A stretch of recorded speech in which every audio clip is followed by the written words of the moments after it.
Welcome to episode 1 of the Getsum podcast, where we talk all things Dud Dynasty. This week, we are going over week 13, and we're going to see what we can expect. The number one rivalry game we got coming up this week is 100% the Boats versus Bishop Sycamore. As these teams, this rivalry stands the tell of time. This rivalry is something they're going to talk about in the ancient Romans and everything. They're going to talk about this 30 years from now and talk about how this team, or these teams, both match up very differently, but both match up very well. As the Tuggers, they're pretty mad, as they had a victory in hand last time they faced Bishop Sycamore, but they had the victory taken away from them on a fumble that was given to Justin Herbert, and Justin Herbert wasn't even holding the ball when the fumble happened. That was Omarion Hampton's fumble, but they gave it to Herbert, so the Boats lost that game. But I'll stop that rant right there. Alright, Justin Herbert will be going out facing the Las Vegas Raiders, and he will be facing off against Bishop Sycamore's Caleb Williams. Yeah, that's a good matchup. We got a good young Caleb Williams versus a good, solid, kind of veteran at this point in Justin Herbert. It's weird to say he's a veteran given he's like 26, but he's just that young when he came into the league. You got Jahmyr Gibbs versus Bijan Robinson, the best running back duo probably in football there. I mean, there's no better running backs in football than those two. You got Josh Jacobs versus Breece Hall. Those are two good running backs right there. You got Zay Flowers and Jackson Smith and Jigba. And Jigba's been one of the best wide receivers, probably the best wide receiver this season in the NFL. And Zay Flowers is also a pretty good wide receiver. Brian Thomas Jr., he's had a bit of an underdeveloped season than he was hoping for, but he can look the round off pretty solidly. And then you got Chris Olave, who's coming with a situation where he's a little questionable right now, but I would expect Chris Olave to play. You got Dalton Schultz and Travis Kelce. Those are two good tight ends. You got Zach Charbonnet, who's had a bit of a tough go at it as of recent. And then you got Jaylen Warren, who might be losing his role to the other guy on the other team, Kenneth Gainwell, right there. And then you got Stephon Diggs, who's still a huge part of his team. And you got Cameron Dicker and rookie Andy Borregales, Mr. Irrelevant of our rookie draft. You got New York Jets defense without Sauce. And you got the Cleveland Browns rounding up Mo Murda's lineup. And then you got a very important game. Arguably the most important for one team this week. That's the Sun God Gang. They need this game. This is a must-win because if they win and Ryan loses, that puts them in a situation where if they somehow find a way to have more points than Ryan in these next 2 weeks, they will still make the playoffs even with a loss next week. Albeit very unlikely, but it gives them a situation where they could be. But with David, you got Jalen Hurts, David Montgomery, Bashal Tutin, Justin Jefferson, Jalen Waddle, Mark Andrews, Khalil Shakir, Harold Fannin, Jake Bates, in Los Angeles Chargers defense. Yeah, I look at a couple of those players right there, and I say they're pretty good. Justin Jefferson, very good player, but he has to deal with flipping J.J. McCarthy, who is the worst quarterback probably in football. Jalen Waddle, another great wide receiver. And then you got Jalen Hurts, probably arguably the best fantasy quarterback to have. I mean, other than Josh Allen, I don't know if you can really consider anybody better.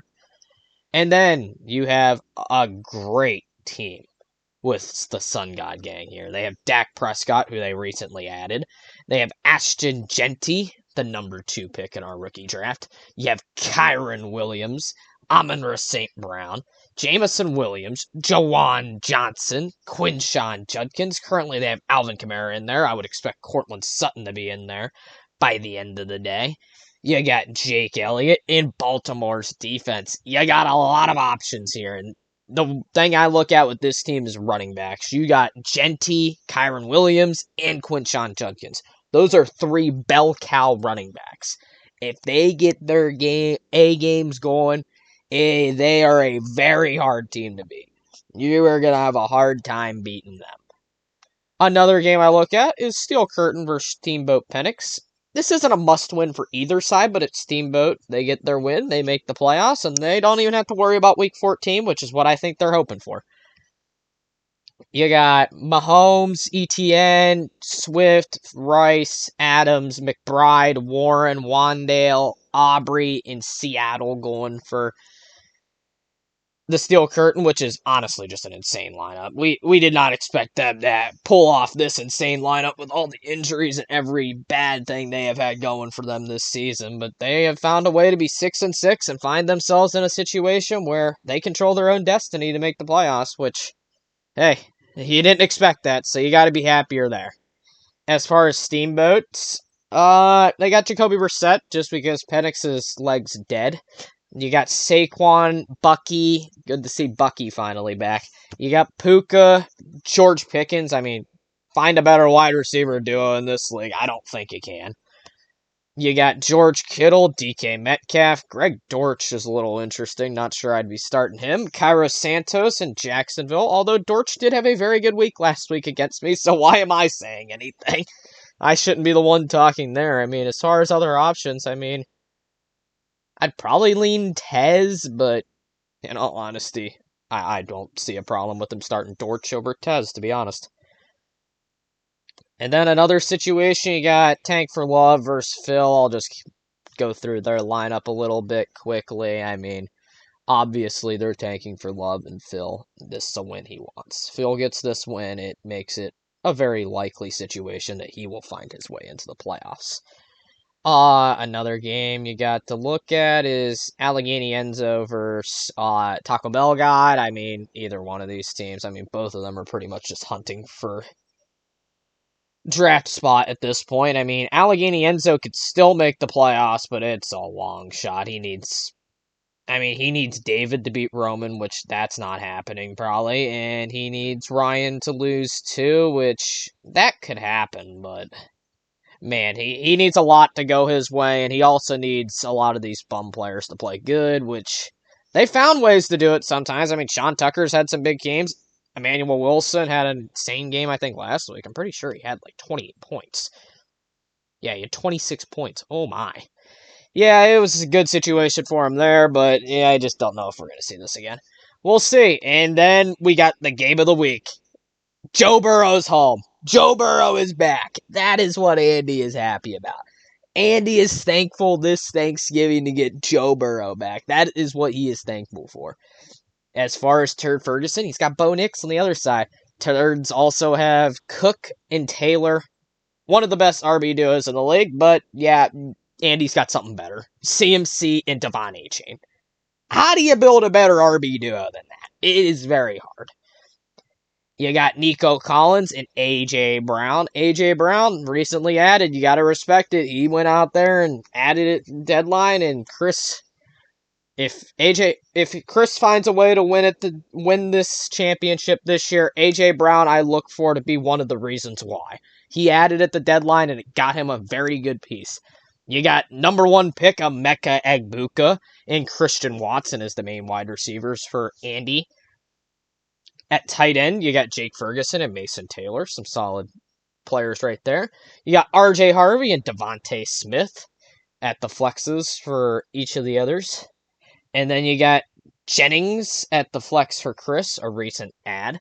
And then he's got Michael Pittman at wide receiver for Andy. And then Kyrie Fairbairn and Matt Prater rounding out the kicking spots. And then defense, you got Atlanta and New England for each of these sides. This is an insane week. I'm going to round it out with what we got here. The standings as it stands. We got Bishop Sycamore and Steamboat Penix. Nobody has clinched the playoff spot just yet. It has not happened just yet. But with wins for those two teams, they would get in. Their magic numbers are 1. Chris's magic number... his magic number's a little weird because the tiebreaker is points 4. So if he wins, it's very unlikely that he doesn't make it, but we'll see. Andy, if he wins, also very unlikely that he doesn't make it. Same thing, or Phil's a little interesting just because he's got a points 4 that's not as favorable as the others. Phil, if he ends up winning and Ryan and Roman lose, he makes it. And then Steel Curtain and Roman, both of their situations are a long shot. Roman, I think, is impossible to clinch this week, and Steel Curtains, I also think, might be impossible. But very likely if Steel Curtain gets a...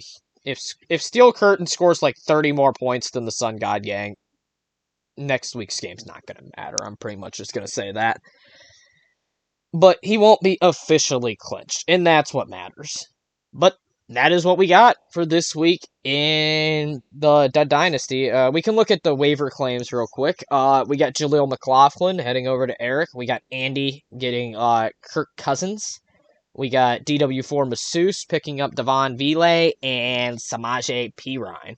Also, Cole Komet and Chad Ryland were cut by their teams, and then David did a bit of a defensive swap, and that's about it.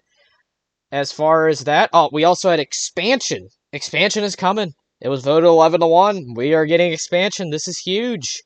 This will be coming likely in 2026. We'll have more over the offseason and the rest of the season on expansion. I'll be giving you more info as we go.